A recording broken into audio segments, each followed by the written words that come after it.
What does it take to become James Bond? Not the icon, not the legend, but the man before all of that. 007 First Light tries to answer that question by dropping you into the early days of Bond's career, where experience is limited, trust is scarce, and every mission shapes the agent he will become. From failed operations to a global conspiracy built around advanced technology, this is the story about transformation in a world that never waits for you to catch up. So with that being said, let's get into it.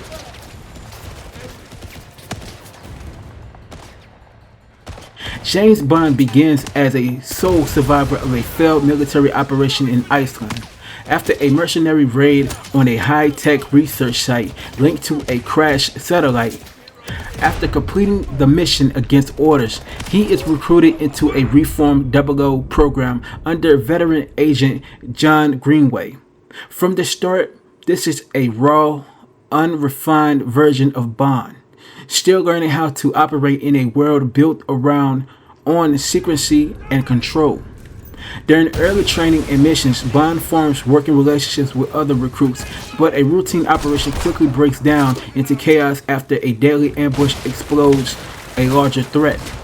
From that point on, Bond is pushed into an investigation that extends far beyond MI6 and into the world of private military power and emerging technology.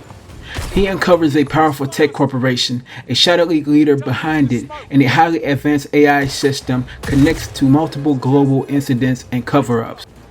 What starts out as a personal investigation gradually evolves into a global spy conspiracy filled with double agents, shifting loyalties, and constant uncertainty about who can be trusted.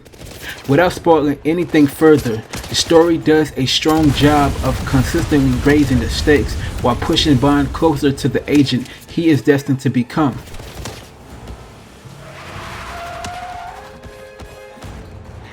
The presentation in 007 First Light is one of the most impressive qualities. The graphics are highly polished with detailed character models and cinematic environments that gives each location a distinctive and immersive identity. Lighting and shadow design play a major role, especially during stealth sections where visual readability directly impacts tension and gameplay flow.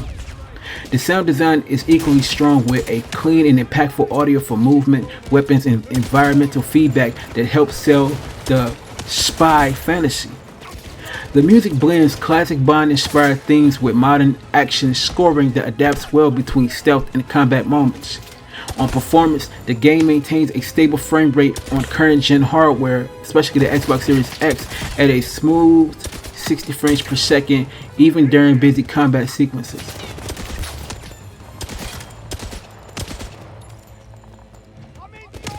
The gameplay is built around three core approaches: stealth, hand-to-hand combat, and third-person shooting. This actual flexible structure is one of the game's best designed choices, allowing missions to flow naturally based on player decisions. Stealth relies on silent takedowns, gadget use, and positioning, but felt stealth situations quickly transition into full combat without feeling disconnected. Close quarter combat is cinematic with counters, finishers, and environmental interactions that give fights a strong sense of impact. Gunplay is responsive and functional, though it doesn't always stand out compared to the game's other systems.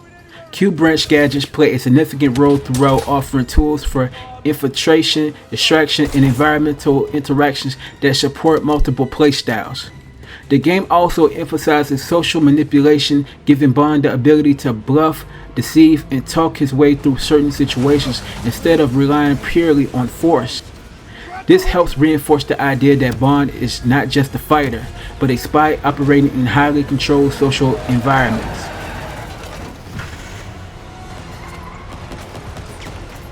The stealth system has a clear limitation that there is no way to move or hide unconscious enemies after takedowns. This makes discoveries far more punitive, as a single bodily discovery can immediately trigger full alert status. Melee combat can also feel inconsistent, with some encounters flowing well while others lack impact or polish. Gunplay is serviceable but not always as memorable as the game's cinematic presentation suggests.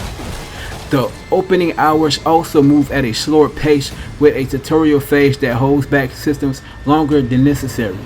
Some environments also feel more restricted than expected, reducing the scale of what could have been larger cinematic set pieces. Good talk. When it's all said and done, 007 First Light delivers a strong and cinematic origin story that successfully reimagines the early days of James Bond. Its biggest strengths are its presentation, atmosphere, and flexible approach to gameplay. However, it is held back by stealth restrictions, even uncombat feel, and a slow opening that takes too long to fully unlock its potential. Despite that, the core experience remains engaging and captures the spy fantasy very well from start to finish. For that, I give 007 First Light a 4 out of 5. Thank you for tuning into the Gamer Section, your home for independent gaming reviews, impressions, and coverage. If you enjoyed the video, make sure you hit that like button and subscribe for more reviews and gaming content dropping soon.